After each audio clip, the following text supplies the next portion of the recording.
It's nice to be here. I love it here. I'm from a city called Portland, Oregon, originally. All right. I'm actually from the suburbs. I'm from a place called Beaverton, Oregon.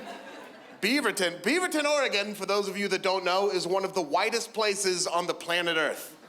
Like, the blackest kid at my high school was this Korean kid who could break dance a little bit. Like, he wasn't even good at it, but he had a Wu-Tang shirt, so we were all like, it's you, you're the one. You're the basketball team now. I grew up there. I live in Los Angeles now, though. Boo. I live in LA, which it's way more diverse. It's wonderfully diverse. It's like Montreal. It's like a very diverse city. Even the neighborhood names in Los Angeles are diverse. The neighborhood names there are like Little Armenia, Little Bangladesh, Thai Town, Chinatown, Little Tokyo, all of which are amazing Mexican communities. It's a very diverse city. I miss Portland. I miss where I'm from. There's things I don't miss. Like, Portland is a very outdoorsy city.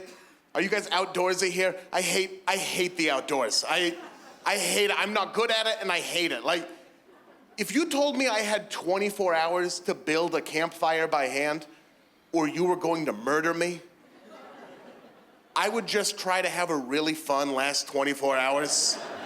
I wouldn't even try. I'd be like, I got a party bus, there's pizza on the party bus. We're taking it to a water park? They're gonna murder me at the water park. Get on board.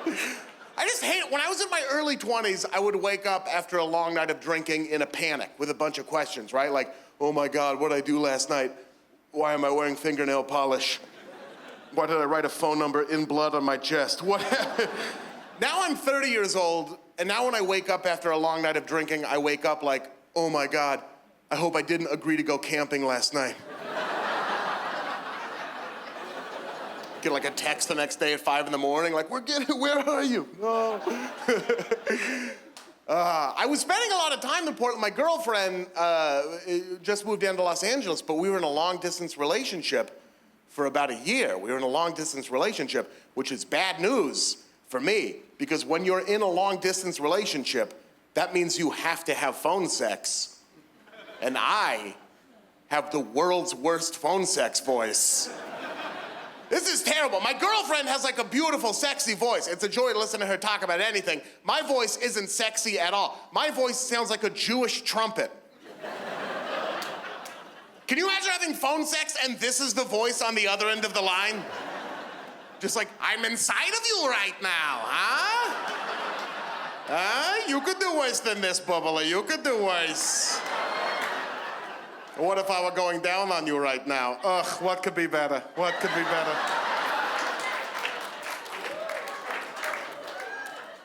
It's terrible. My girlfriend now isn't even the first girl that I dated long distance. I dated another girl long distance, but she dumped me. She dumped me, and it was one of those dumpings that came out of nowhere. Like, it caught me by surprise, right? But now when I look back on it, I think I should have seen it coming, because there were warning signs. Like, we had a pregnancy scare about a week before she dumped me. And it was my very first pregnancy scare. It was my first one ever. It was at least her third. Because she has 2 kids. She has two, Sometimes beautiful things come to an end before you're ready for them to. That's just part of being human, right? Even the most beautiful things have to come to an end. Somewhere, someone out there is still driving one of those Pimp My Ride cars. Really think about the reality of that. 10 years ago, there was nothing on the planet cooler than a pimped ride. That was the coolest thing. Just whipping around town in a Tangelo 98 Celica. Picking your friend up for lunch. Friend gets in the car like, where are we going for lunch? Right here, panini press, right in the middle. In the middle?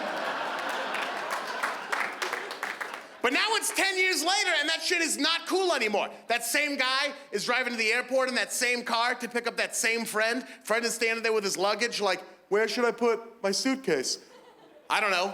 Why don't you put it in the fish tank that hasn't had a fish in it for a decade? Exhibit needs a new show. where he finds those rides that he pimped and fixes what he did to them.